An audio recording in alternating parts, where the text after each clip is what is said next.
Okay, guys. Yeah, welcome everyone to the Monday Night Success Academy Business Training. My name's Steve Copping, and I have the honour of doing the training tonight. And every Monday night we have a different speaker, different topic, and it's my role tonight. So hopefully I can share some stuff with you that is going to help you in building your business. I have been around for a while in the industry, about 30 years. So I'm going to share some of that with you tonight, and obviously a lot of experience coming from being out there in the field. So we might just get straight into it. Okay, so never apply what you hear from stage or from a webinar like tonight without first running it past your coach, the people you're working with, the people who are helping you build your business. Because while we all may have the same end goal in mind, there are different strategies to get there. So if I share anything with you tonight that is contrary to what you are being taught, then please check with your coach first before applying it. That's very important. So learning how to play the game in any business, you know, people even go to university, they've got to go to university for 5 years before they start their career. Someone doing a trade's got to do that for 3 years before they, you know, apply their skills. And so there is I guess, a training period to go through here to learn what you're in, to understand what you're in, to get your head around it. And yeah, so it's you don't just start off out in the blocks, you know, up and running. So tonight is part of that learning. My topic tonight is how to find business builders. And like I said, you know, you can build this business on the product, you can build it on the opportunity. So tonight I just want to run through something which has helped me in the past find business builders, and by developing posture and using the 15-minute interview. So how do you avoid the rejection, and how do you raise the reputation of network marketing in the marketplace? Because that's what I'm going to cover tonight, how we can cover both those things. I love these three statements, if you like. I don't get objections. I just get people who don't qualify for what I have. I had to learn how to develop posture, and that came from just being in the field, like everyone on this call is out there doing it. And we used to have a focus board in my previous life in another business, and it was titled Learn, Do, Teach. Whereas in actual fact, I think it should be titled Do, Learn, Teach, because the learning is in the doing. I also had to learn how to ask the right questions. And if you ask the right questions, you don't get objections. And so this was a real learning curve for me, especially when you're just getting started, you're excited, and, you know, probably excitement takes over from knowledge, and you don't learn, you don't ask the right questions, and, you know, so you don't get the results you're looking for.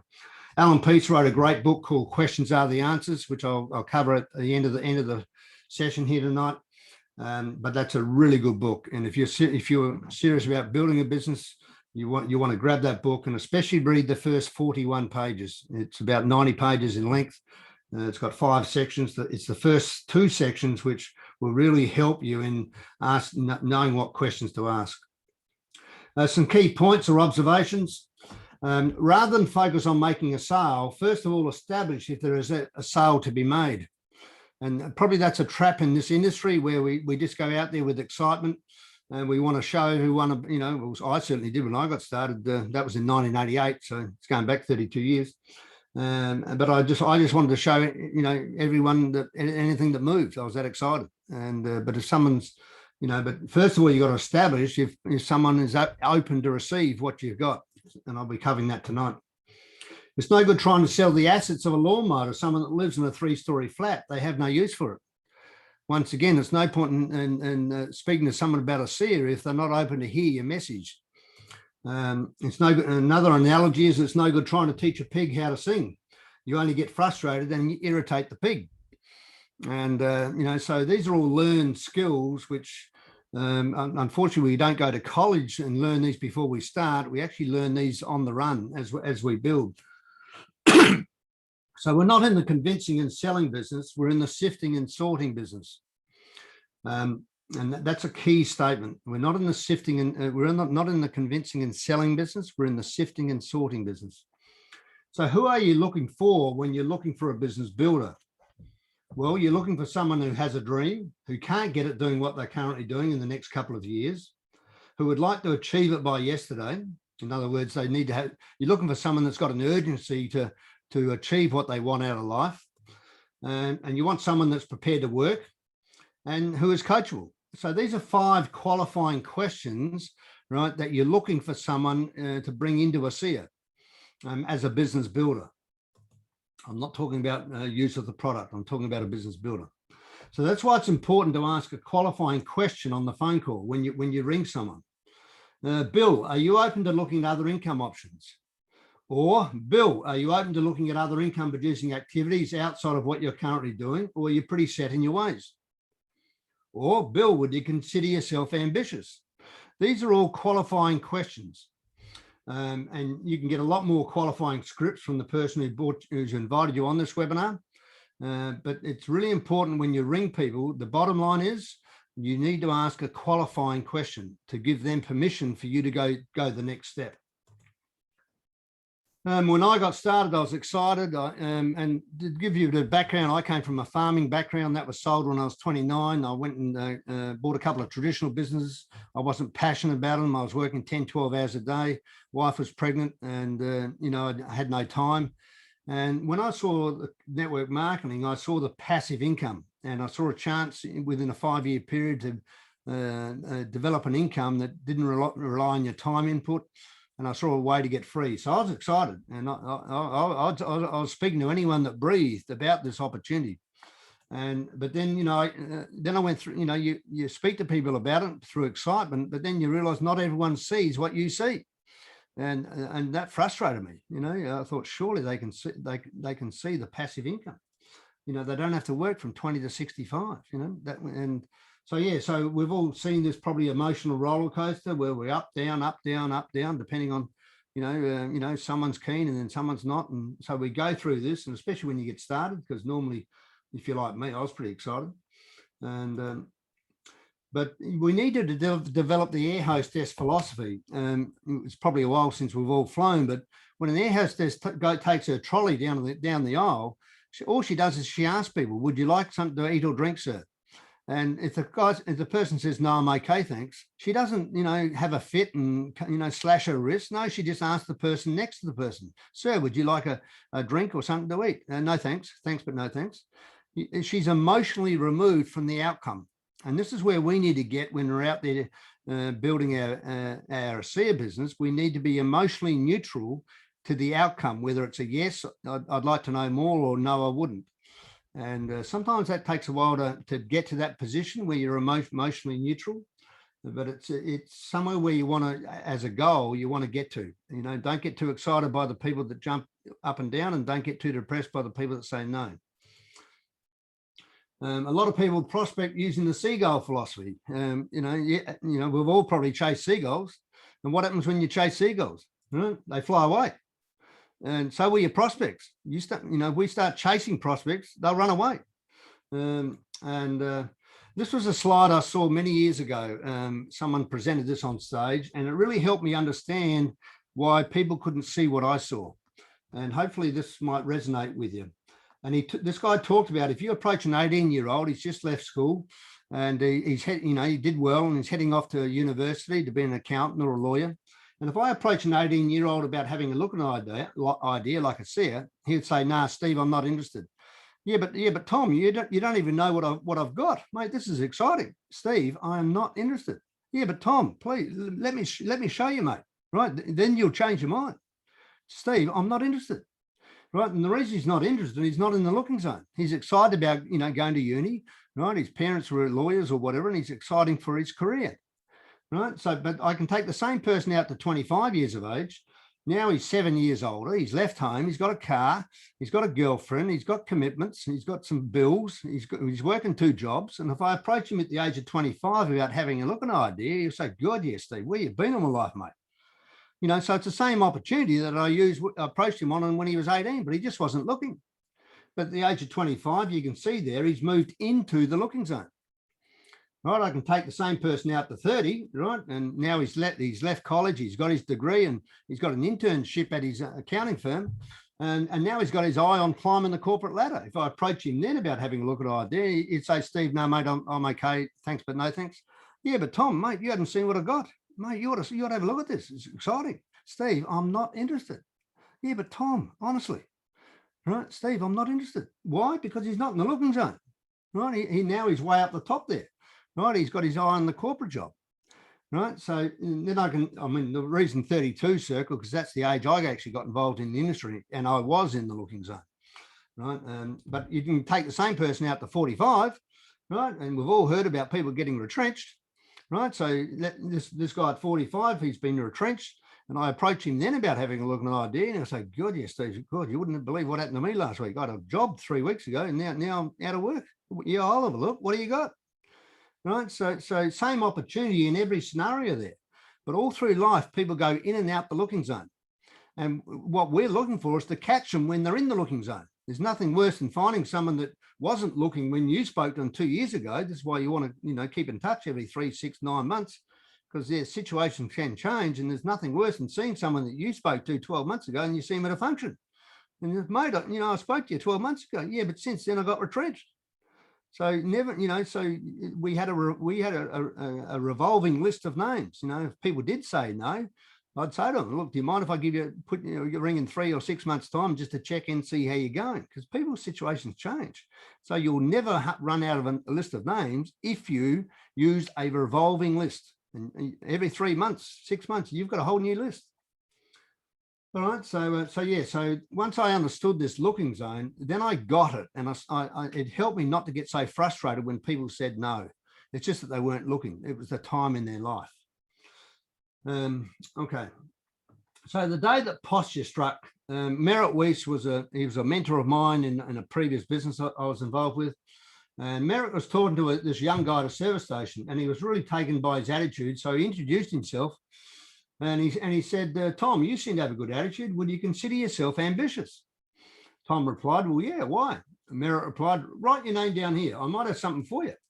3 days later, Merritt rang. Now, if I just go back one slide, if Tom replied, well, yeah, why? Now, if that was me when I got started, I'd be all over him, telling him, well, mate, like if I got something to share with you, I'd tell him the story of a seer and like giving the full box and dice, hello, Tom, you're still there? And he's gone.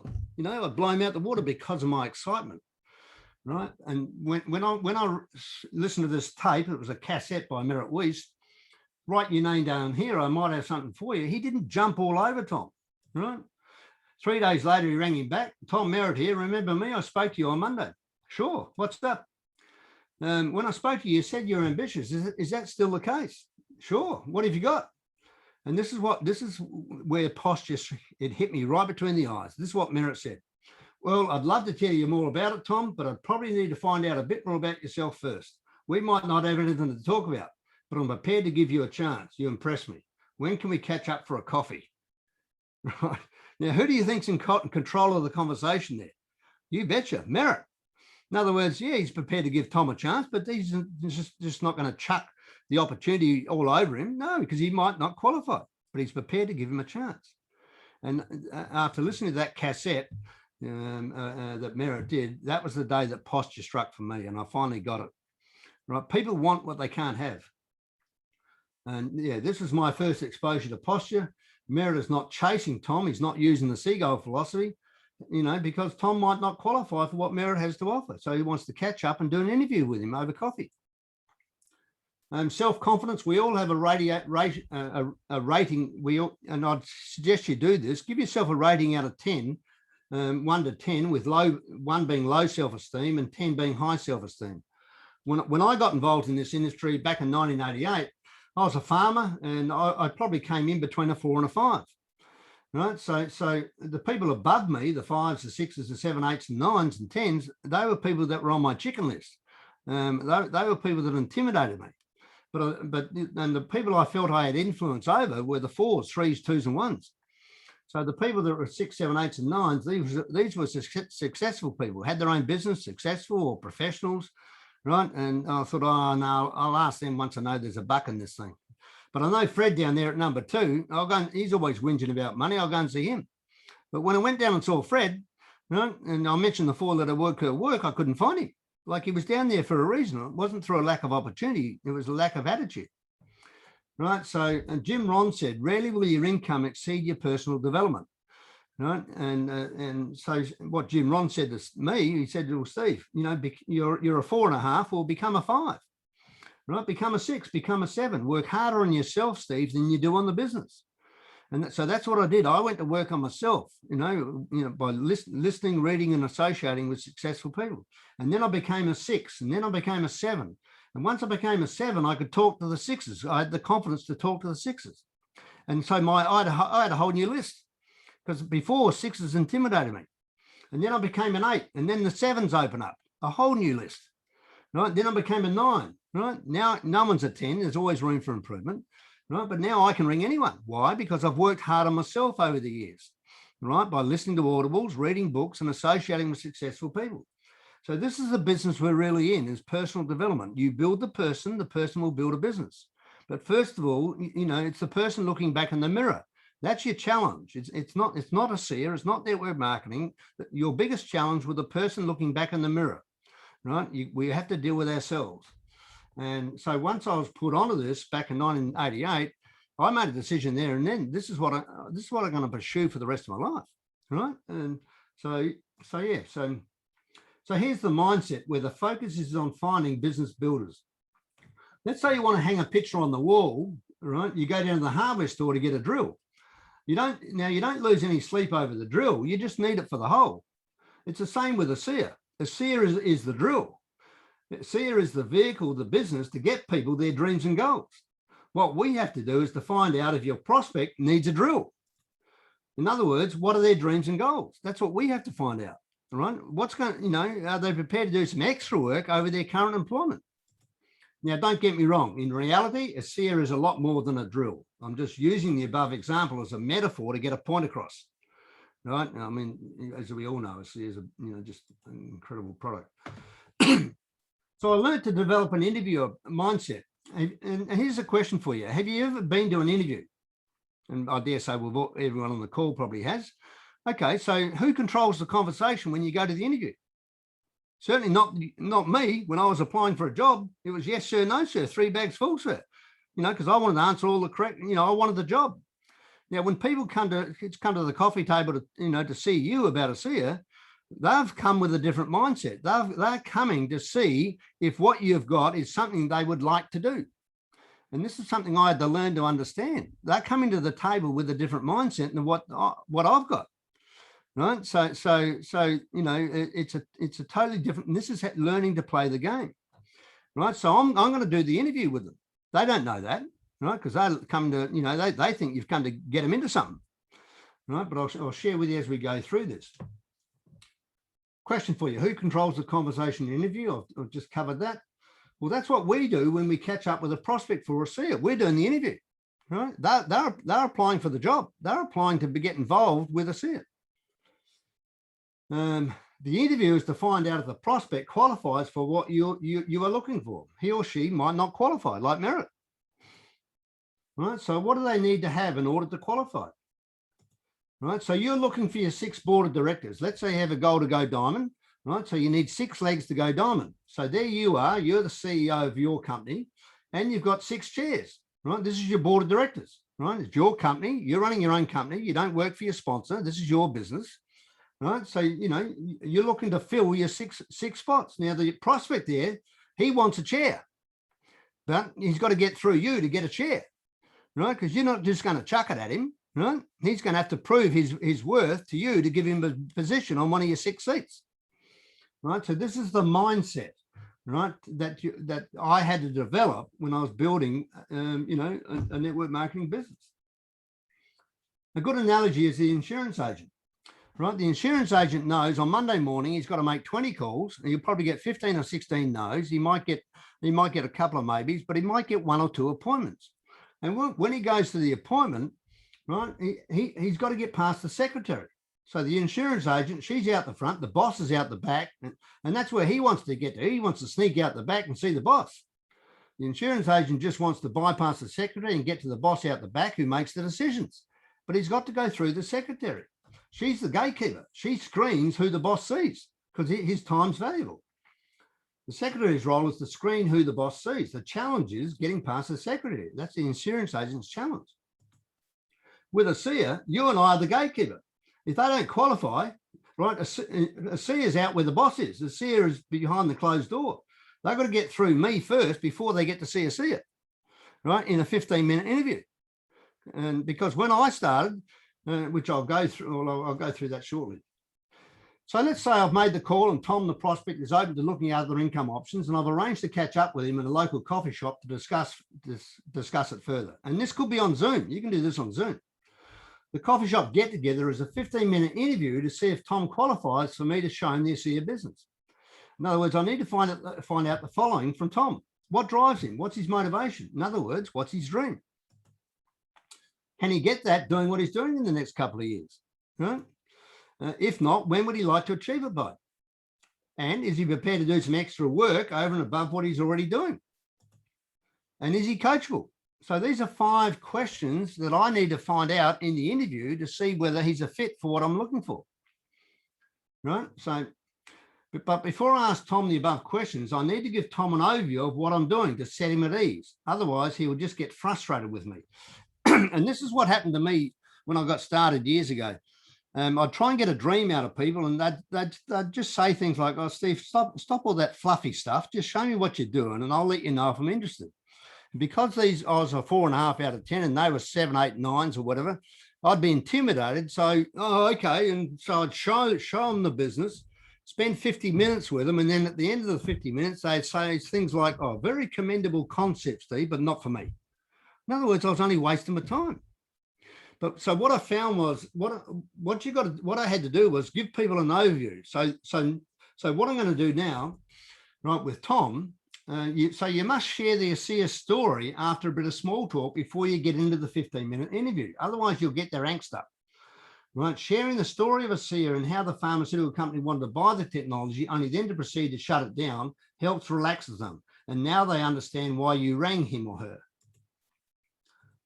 Right, so we start off with a bit of small talk, the weather and what have you been up to, etc., etc. Then I just say, okay, let me give you an overview, Tom, of what's going on here. I then verbally share the story of ASEA, and this is what I'd highly recommend you get to know. Get to know the ASEA story. I don't think I've ever shown an ASEA presentation. I just share the story. Right, and so this is how I share the story. So right, so Tom's there. Right, I'll just share something with you, Tom, and how this all started. Have you ever heard of redox signaling molecules, Tom? No, I haven't heard of that, Steve. Well, that's okay. Most people haven't. The mitochondria in our cells produce these redox signaling molecules as a byproduct of the mitochondria creating ATP, or energy in the cell. And these molecules, they thought for years, they were just a waste product, like an exhaust on a car. But with more and more research, they actually found out these molecules that are vital to cellular health, Tom, and they're the key to our immune system. If you've got a damaged cell, they'll send a message out to the immune system. Help, help, I've got a damaged cell down here. Come down and fix it, delete it, repair it, do what you got to do, but get down here quick, smart. The trouble is, Tom, as we age, our cells produce less and less. And by the time we get to 50, we're down to 50% production, 70 down to 10%. It's no secret that the people most vulnerable for the coronavirus are people in nursing homes because their immune system's down, Tom. But it's a bit like if your house is burning down, you rush outside with your mobile phone, the fire department's ready to come. But if you've got a weak signal on your mobile phone, Tom, or a flat battery, they're not going to get the message and your house burns down. It's the same in our body, Tom. But they've never been able to reduce these molecules outside of the body where we could top up our cells until this company did it, called ASEA. And what happened was there was a guy in America called Vertus Norton. He'd retired. He'd headed up major corporations in America. He actually headed up the $37 billion section of Kraft Foods, very strategic guy. He was playing golf with a friend of his one day, and he was telling his friend how this biotech company had asked him to go on their board. And he was telling his mate, I've had a look at what they've got. He said, I'm not sure what they got. They're not sure what they got. They spent millions and millions of dollars over the last 17 years. They're going broke. He said, I'm thinking about putting a team of investors together to buy the technology and have a crack at it myself in my retirement. Cut a long story short, Tom, that's what they did. They bought the technology. He put all the scientists on it. Then 2 years later, an atomic medical physicist finally made the breakthrough. He was able to stabilize these molecules outside of the body. Right. And to give you an idea of the challenge of that, it's like filling a cup up half filled with cold water, topping it up with boiling water and keeping them separate. Like, yeah, give me a break. Well, this guy did it. And but originally it was a financial play, Tom. You know, make the discovery, then flip it, make their millions. So they contacted one of the largest pharmaceutical companies in America, Tom, and told them what they'd done. Of course, I didn't believe them. They said, all right, we'll bring you the product. They said, no, look, we'll come out and see you. So the few of the head guys flew out to see him with a number of scientists, spent the next 7 hours going over all their data. Then at 2 o'clock in the afternoon, they convened another meeting where they told these guys, they said, actually, we do believe you're onto something here. We will make you a financial offer so big that you won't want to talk to anyone else, but there's a catch. And they were talking generational wealth. It was huge. And Virta said, what's the catch? They said, you got to shut it down. And Virta said, excuse me, I've got 7 people on death row that are improving, another 40 on trial. It's gone to 20 countries through no fault of their own. He said, that's a bit harsh, isn't it? You know what they said, Tom? People have health issues all the time. They're doing the best they can. If you want the check, you're going to have to walk away. And that took him back a bit. And he said, look, we'll get back to you. They put him on their jet and they flew out. And these 3 guys sat around the table and thought, Jingos, what do I do now? Virta suddenly realized he had something a lot bigger on his hands than what he thought. And he was fearful that if he sold it to the pharmaceutical world, it may never have seen the day, because their original goal was to put it through the chemist. So they said no to big pharma, right? And yes to humanity. This changed from making millions of dollars, Tom, to changing millions and millions of lives. Right. So once that decision was made, it was a case of, well, how are we going to take it to market? We can't put it through the chemist. That door's been shut. The only way they could take it to market, Tom, was by word of mouth. Right. And I like being David in a David and Goliath fight. And so we're looking for more Davids, Tom, right? Entrepreneurs, visionaries, people around the world to give us a hand to drive it to market. And so that's why I rang you, Tom, right? And, just have a chat. And, like I said, I'm looking for more Davids. So that's the story I tell. Right. So now Tom, he's relaxed. He knows why, he knows the story, right? And why I'm talking to him. So he's comfortable. And that never happened when I first got started. So if you can tell the story at the start and what you're looking for, entrepreneurs, visionaries, people that think outside the square, to give us a hand to drive it to market. So once I've told the story, then I'll say this to Tom. So after that, I go on to say, but let me show you something, Tom. I'm sure you'll relate to this. Most successful people do. And then I write out this formula. Success equals work plus a job/business plus a dream, reason, or a goal. And you can do this on the back of a drink coaster or a napkin. It doesn't have to be, PowerPoint or anything like this to do this 15-minute interview. So I do this. Yeah, there we go. I do this on the back of a drink coaster or on a pad. And I begin by, first of all, putting myself into the formula and explaining why I'm talking to him today, why I was looking. And generally, when you walk along the street, where do people look? They're either looking at their iPhone or they're looking at the concrete. You try and have an eye-to-eye. You try to look at someone eye to eye when you're walking down the street. People don't like looking at you face to face. So while I've got a coaster or a pad, where's Tom looking? He's looking down, and psychologically, that he feels a lot more comfortable by just doing that rather than looking at my eyes. So then I'm going to put him in the formula to find out if he's looking, to see if he qualifies for me to show him this here business. You see, I want Tom to understand why I'm not going to show him the business. Right? I want him to understand that. And this helps protect the reputation of network marketing in the marketplace as well, because I don't want him going back to his office and people saying, so how was lunch? He's, I caught up with this, blah, blah, blah. He's trying to flog me something. No, I want him to go back and, I had a good chat with the guy. It's good, So, it's that side of it as well. So this whole process is a 5-question strategy using the above formula, right? First of all, I'm going to put myself into the formula and tell my story, right? So I was raised on my parents' sheep and cattle property, Tom, in South Australia, 3.5 hours south of Adelaide, in a place called Lucindale, but it was sold when I was 29. I then ventured into traditional business, and I point to business in the formula. So you can see me pointing to the formula. Dad taught me a good work ethic, and I point to work in the formula. But I found myself working 10 to 12 hour days, 6 days a week. My wife was pregnant, and I started to think that if I keep doing this, I'm never going to see my kids. Right? So I was looking for time, Tom. I was looking for a way to get out of what I was doing. I was looking for a way to get my time back, and I found it. That's what I'm sharing with you today. That's how I got my time back, doing what I'm doing now. And I point to the dream, reason, and goal when I talk about getting my time back. So now Tom knows why I'm doing what I'm doing, right? I wanted to get my time back. So now I'm going to put Tom into the formula. Now, from your point of view, Tom, you said you're in real estate, correct? That's correct. Okay, so is that your business, Tom, or do you work for someone else? No, I work for someone else. Okay, so I circle job in the formula, where it's got job/business, I circle job. And how many hours a week would you put into that, Tom, on average? Oh, varies from week to week, but normally around 50 to 70, I suppose. So I write 50 to 70 above work in the formula. So he can see this, right? I'm writing that above it. Okay, so you're working 50 to 70 hours a week in your job, Tom. May I ask you, is that giving you the lifestyle you want, pointing to the dream, reason, or goal at the end of the formula? If he says, yes, it is actually, my wife and I have been good planners and goal setters, having been taught well by both of our parents. So, yeah, we're pretty happy. I'll say, great, then you don't need what I've got. And I start to pack up to leave. And he says, well, hey, Steve, where are you going? Well, there's no point in going any further, Tom. You've got no motivation. You can get everything you want doing what you're currently doing. I might as well go and watch my kids play basketball. Right? You see, Tom is bidding for my time. Right?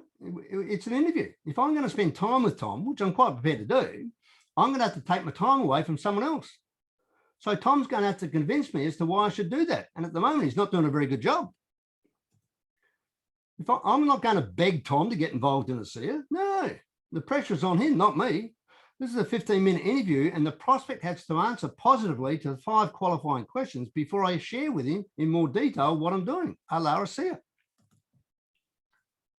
Now, if his reply to the previous question, is that giving you the lifestyle you want? If he says, you're kidding me, aren't you? No way in the world. Well, then I become the dream builder. Right? No, we're still on question 1, trying to find out his primary motivating factor, his dream, because he's working 50 to 70 hours a week. I need to find out what's his emotional reason, because when he comes home from work at 5:30 or 6 o'clock, what's going to motivate him to get on the phone for a couple of hours? And unless you or I find out their motivating reason, he's going nowhere. He'll just stick with his job. So when he says, you're kidding me, aren't you? No way in the world. I then ask him, and this is the first question, so how can I help you, Tom? What are you looking for? What are you chasing? What can't you get doing what you're currently doing? I then sit back, shut up and listen. He who talks next loses. Right? Hopefully he says something like, well, if everyone is interested in making more money, to which I'd reply, so what would you do with it? Remember, Alan Peace, questions are the answers. Well, I'd love to be in a position where my wife didn't have to go to work. So how much do you need to get her out of work? Once again, question. Well, around 50K. So under dream, reason, goal in the formula, I write wife out of work, 50K. Then I ask, anything else? Well, yeah, actually, we both love to travel, but we haven't been able to do that in the last 5 years with rising household expenses with kids and everything. So when we get through COVID, we'd like to be able to do that again. Okay, so where would you go? Now, here's the key. Take a genuine interest in the prospect. Let them see that you actually care about them. People don't care how much you know until they know how much you care. Zig Ziglar, right? So take a genuine interest in what he says to you, the person says to you. Now, Hawaii, that's our favorite spot. We'd love to go there every year for 10 days or so if we can. We've done it for, okay. So I proceed to write travel, Hawaii, under wife out of work, under dream, reason, goal in the formula on my pad. So that's it. Well, to be honest, mum and dad are struggling and I'd like to help them out financially too, but I can't see that happening in the short term, but it's certainly bothering me, So I write help mum and dad out under travel, Hawaii, under dream, reason, goal in the formula. So now it's starting to look like this. There's the formula on my pad or on my coaster, and there's the 3 things that he wants. Now we get the magnifying out of glass again, and we're going to nail it down to one of those 3. So to find out his real emotional reason. So Tom, if you could only pick one of those 3, which one would you pick? What I'm doing here is drilling down to Tom's emotional reason. What's most important to him? What's his why? Simon Sinek. What's his why? Right? What's going to drive him to do something when he gets home at 6 o'clock at night? Gee, only one, Tom says. Gee, you're making it tough. Well, I'd have to say wife out of work, I suppose. You know the story, happy wife, happy life. Now I know his emotional reason. I'm going to drill down even further by asking him the following Alan Peace questions from the book, Questions Are the Answers. All right, so why that one? Well, bottom line is I promised her that when I married her. But seriously, it'd be just good for her to be a full-time mum. So that's important to you, Tom? Oh, hell yeah, you bet. So what would be the consequences if you couldn't achieve that? Well, it'd probably obviously put more stress on the family, and we've got enough of that as it is. I want to avoid that if we can. So would that bother you if you couldn't, if you couldn't achieve it? Of course, to be in a position where she didn't have to go to work would be ideal. Mate, God almighty, I dream about that day. So now I've got him emotionally involved in his dream by asking these key questions from Alan Peace's book, Questions Are the Answers. Now that we've established his answer to the first question, what's your dream? We can move on to the second qualifying question. So Tom, can you replace her income? Can you get that 50 grand doing what you're currently doing in the next couple of years? And if he says, yeah, I think we can. My wife and I have been good planners and goal setters, having been taught well by both of our parents. So yeah, I'm pretty sure we can. Then I just say, great, you don't need what I got. And I start to pack up to leave. Tom says, where are you going? Where are you going, mate? Well, you just got here. Well, there's no point going any further, Tom. You've got no motivation. You can get everything you want doing what you can get the main thing you want doing what you're currently doing. I might as well go and watch my kids play basketball. See, when I was first getting started this, I'd stay with him for another 45 minutes, showing him what I was doing. And then at the end of it, Tom would say, oh, very commendable content, Steve, but not for me. I was only wasting my time. Right. So that's what, so then I developed, I heard this taught from stage, do the 15-minute interview. You see, I want Tom to understand why I'm not going to show him what I'm doing. I want him to understand that I'm not trying to get him into something, which most people think you've come to do, to get him into something. On the contrary, I'm going to give him a push, right? If he's going to have to convince me as to why I should work with him. Right? So this is all developing posture. And I had to learn, I didn't even know what that word meant when I first got involved. So I had to learn how to play the game, right? Play the game, have some fun with it. There wasn't a lot of fun when I was built, going through all these people that said no and spending 50 minutes with them and then having to say, oh yeah, thanks, but no thanks. However, Tom says to the question, so Tom, can you replace your income doing what you're currently doing in the next couple of years? If he says, you're kidding, aren't you? No way in the world. Then I say, and this is the third question, well, when would you like to achieve that by? Now, this question is neither here nor there. It just helps them put a time frame on it. Whatever they say, I just agree with them. Most say something like, well, yesterday would be good, but hell, if I could achieve that in the next couple of years, that'd be awesome. Okay, so, and I proceed to write 2 years next to wife out of work, 50K that I wrote on the coaster or on the pad, 2 years. That shows I'm taking a genuine interest in Tom's dreams, Now for the fourth question. So would you consider yourself coachable, Tom? Oh, I'd like to think so. Okay. Now for the fifth and final question. And most people won't ask this question because this is the only appointment they've got booked for the week and they don't want to lose their prospect by having them say no. So they put them in cotton wool and yes, they're trying to appease them and, no posture. So Tom, here's the fifth question. So Tom, if I could show you a program whereby working together, we could actually pull that off, would you, in other words, get your wife out of home, would you be prepared to do some extra work over and above what you're currently doing? Remember, he's doing 50 to 70 hours in real estate, right? So this is a tough question to ask, but you need to ask it. Right, if Tom says, Steve, mate, I just don't have the time, mate. I'm stuffed when I get home. I'm working huge hours as it is. I just say, no worries, Tom, and I start to pack up and leave. He says, where are you going? Well, no point in going any further, Tom. You got no time. I might as well go and watch my kids play basketball. When the music stops, it's time to stop dancing. Right? Excuse after excuse after excuse. Yeah, but I'm still interested to see what you're doing. And, 30 years ago, I'd sit down with him and show him the business, but only to have him say at the end of 45 minutes, oh, great, thanks for showing us. Wish you luck. See you later. I've wasted 45 minutes. All right, so there's no point, Tom. I'd only be wasting yours and my time. When you understand the value of your time, you will stop discounting it.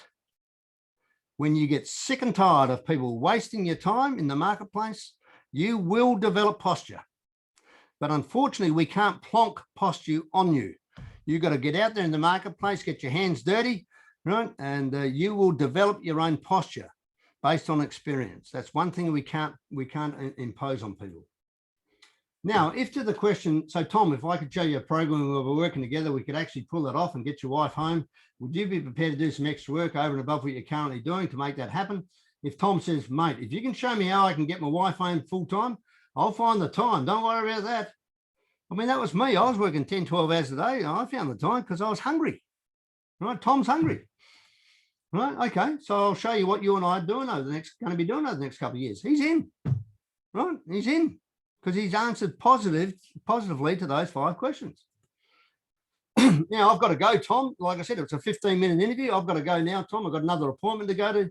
But can we reconvene tomorrow at some stage, and I'll get you up and running. In the meantime, have a look at these couple of links tonight, and I'll look forward to catching up with you tomorrow. And then you just book the follow-up. Always book that within 48 hours to open his account and get him started. As a parting gesture, if he doesn't qualify, right? So you know, they don't qualify for you to show him. Right, I'll say the following. Tom, do you have anyone close to you that is suffering from a serious health challenge? Because I believe I have a product that could help them. If they say they do, then I'll say, if I send you some links on the product, could you pass them on to them?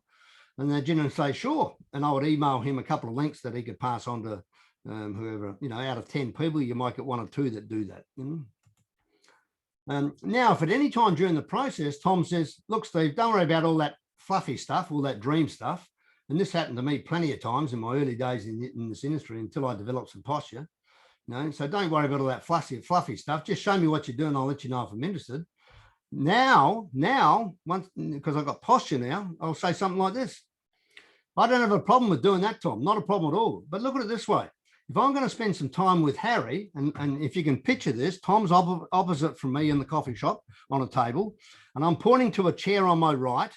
Right. And if I'm going to spend time with Harry over here, pointing to the chair on my right, I'm going to have to take my time away from Jim, pointing to the chair on my left. So Harry's going to have to convince me as to why I should do that. Does that make sense, Tom? Right. Because I want Tom to agree with me. Tom says, no, that makes sense. Yeah, no, I get that. Yeah, I get that.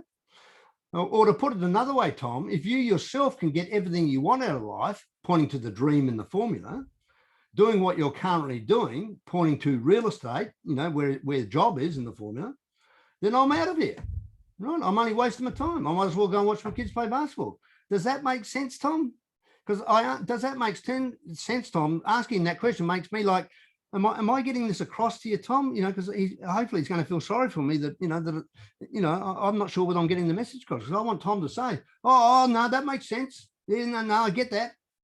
Okay, Tom, so how can I help you? What are you looking for? What can't you get doing what you're doing? You know, so I'm relaxed, I'm sitting back, I'm in control. And then we either move forward with me in control or the meeting's over. Done. I'm on to my next 15-minute appointment. So let's have a look at what's just happened here. Tom said he wants his wife not to go back to work. Tom said he can't do that, can't achieve that doing what he's doing in the next couple of years. Tom said he'd like to achieve it by yesterday, but realistically, in the next couple of years, if he could do that, that'd be great. Tom said he was coachable, and Tom said he was prepared to work for it. The key thing here is that Tom said all those things. I didn't say them, Tom did. You know, and Alan Pease says, if they say it, it's true. If I say it, it's false. You know, don't make statements, ask questions. Key phrases.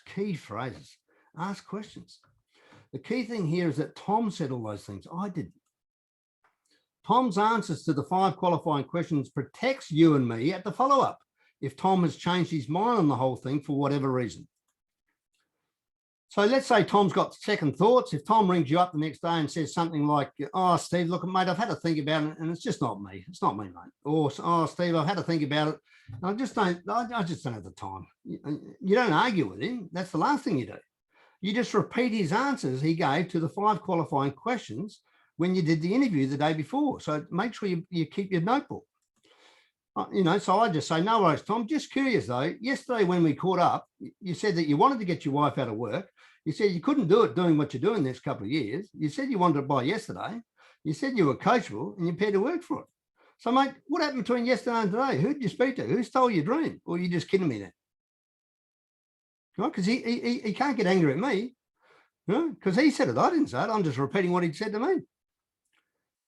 Now, can you turn people around when that happens? Not very often. But here's the key, and this is the key. At least you keep your posture and self-esteem intact, and you can walk away with your head held high.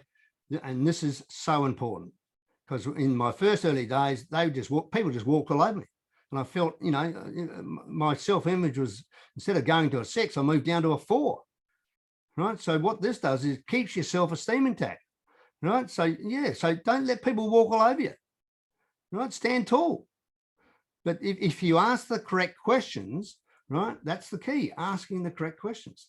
The 5-question interview is a very effective way of finding business builders. It's also an effective way of protecting the industry. And I believe we all have a responsibility to do just that by not giving network marketing a bad reputation. Because I don't want that person, that Tom going back to his office and people saying, oh, so how was lunch? Oh, I caught up with this jerk. He tried to sell me something to do with networking or some pyramid scheme or whatever. No. And so you won't lose any friends if you use the 5-question strategy. You won't get that response. And Bill won't take that response back to his office. And so that's very important. So one of the main reasons network marketing suffered in the reputation stakes over the years is because people have not asked their prospects the right questions. And as a result, they come across as being pushy. Alan Peace's book, Questions Are the Answers, is a must read for anyone getting started in the network marketing industry, especially the first 41 pages of the book. So the summary, the 15-minute interview, the 5-question strategy, you've got to find out what their dream is, what their primary motivating factor is. Can you get that doing what they're doing in the next couple of years? If they say, no, they can't, then the question is, well, when would you like to achieve it by? The 4th question is, would you consider yourself coachable? I mean, if someone's not coach, if they say no, well, it's end of meeting. So if I could show you a program, in other words, are they prepared to do some extra work? There's the 5 questions. If they answer yes to question 2, what's question 2? Can you get that doing what you're doing the next couple of years? Right, so if they answer yes to that question, meeting's over. Or if they answer no to question 4, which is, would you consider yourself coachable? No. Right, meeting's over. Right? No point going any further. And here's the Alan Peace questions, and I've got this on a whiteboard sitting behind me. Right? So this can be learned. You can learn these 5 questions. What is your number 1 priority? Why that one? Is that important to you? What would be the consequence if you couldn't achieve that? Would that worry you? Get seriously involved with their motivation. Remember, the above 5 questions are all part of question 1 of the 5-question strategy. So yeah, that might be a bit confusing, but these are all part of finding out their why, their dream. Once you've found that out, then you ask them these questions about their dream. So here are 3 tools that have helped me over the years. Alan Peace, Questions Are the Answers. Fantastic book. If you go onto YouTube and type in Alan Peace, Questions Are the Answers, he goes through an Audible there. I actually like the book. I like to highlight it. It's about 90 pages long, 5 sections, but it's the first 2 sections of the book, the first 41 pages. It's how to get to yes in network marketing, and it's fantastic. This is the book, Jim Rohn. I read this in 1988, and it's big print, easy to read. And this put me on the path for a lifetime journey in personal development. And it's a very good book for people just getting started, easy to read, great principles. And also Jim Rohn's CD, Building Your Network Marketing Business. The secret to becoming successful in this industry is on that CD. And everyone that you get started in, that joins as a builder, that's one of the first CD, or it's on Audible too. That's one of the first. These 3 things here are probably there's lots of other recommendations, but I highly recommend these 3. 3 more good reads. The Business of the 21st Century. This was written 10 years ago by Robert Kiyosaki. I just reread it. It's just as relevant today as it was 10 years ago. And you can have that sitting on the coffee table. The Business of the 21st Century. It arouses curiosity. Right? This is it. We've got the Business of the 21st Century. Great book. The Business School for people who like helping people. Kiyosaki was very negative on the industry. And until a billionaire real estate friend of his actually started building a network marketing business. He said, Tom, what are you doing? Things gone south for you? He said, no. He said, as you know, Robert, I invest in high-end real estate, but I don't have a lot of people that got the money to invest with me. And what I find with network marketing, if I can help other people make some serious income, well, then hopefully they'll invest with me. So that's why I started the network marketing business. And and from that day on, Kiyosaki switched his tune, and he wrote a book on it. So that's a great read. The Cash Flow Quadrant, that's a must read if you haven't read that. It was written in 1998, I think. That's another way of qualifying people, but that's for another talk. You can go to richdad.com and to get those 3 books. Brilliant reads. Yeah. Okay, so a mentor of mine in this industry was once asked from someone in the audience at a large convention, Does it take a special kind of person to build a business like this? He thought about it for a second or two and then replied, yeah, probably does, but it's nothing that can't be learnt. And if it can be learnt, then you and I can learn it. You and I can do it. And sure, is it, you know, what I've gone through tonight, you know, is that going to take some learning to do? Yeah, of course it is. Right? But repetition, repetition, repetition. And I'll leave you with this slide. Success leaves clues, 5 steps to financial freedom. Number 1, work out what you want. Number 2, work out when you want it. Surround yourself with people who already have it and will coach you. Ask them what they did to get it and do what they suggest until the job's done. The key word in those 5 squares is the word until. Right? And if you go back to the first square, work out what you want. If you're here on this call for the first time, the best, I mean, because the best thing I'd highly recommend you do is after the call tonight, get a blank piece of paper out and design your life of how you want to live in 5 years' time. Do you still want to be working? You know, do you want to be working from 20 to 65? Would you like to be financially free in the next 2 to 5 years? How, you know, where would you like to live? What sort of car would you like to drive? Who would you like to help? Because, you know, what I was told to do at school was get a good education. That'll get you a good job. And then you start work at 20 and you work at the 65 and you try and live on 2/3 that you couldn't live on before. Most entrepreneurs, you know, they do the reverse. They would design their life first, then they go find a vehicle to get it. And, you know, and so they reverse it. So that's the best advice I can give you tonight. Get a blank piece of paper out before you go to bed and have a think about how do you want to be living in 5 years' time? Because a SEER is just the drill for you to achieve that lifestyle. But if you can get your lifestyle that you've written down, doing what you're doing, well, yeah, this won't be of interest to you. Sure, you might get on the product, but it's not going to interest you from a business point of view. So that's it. That's the 15-minute interview, how to find your business builders. And it certainly saved me a lot of time over the years, but please get back to your coach and check in with them before taking any action to see if that's, you know, always do that. But yeah, so I just go from 15-minute interview and sometimes, you know, it goes to 20 minutes or 25 minutes. I go from 25-minute interview to 25-minute interview to 25-minute interview instead of what I used to do was spend an hour with people that were just wasting my time. So that's just the strategy that, you know, if you, that hopefully, you know, it's worked for me and I enjoy it. I love it. And hope that's helped. And yeah, good luck in building your business. So I'll stop the share and I'll stop the share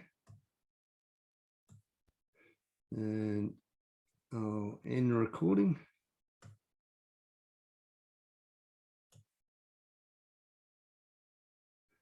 No, I just got to check as far as stop the recording goes. So stop recording. Okay.